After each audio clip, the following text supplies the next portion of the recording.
राति पाहिले जागर शिव मंदिर लागिब भीड़ हईल शिव मंदिर लागिब भीड़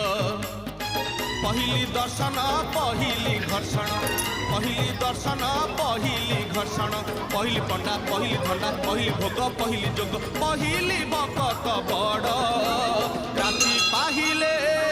पाहिले राति पाहिले जागर शिव मंदिर लागिब भीड़ हईल शिव मंदिर लागिब भीड़।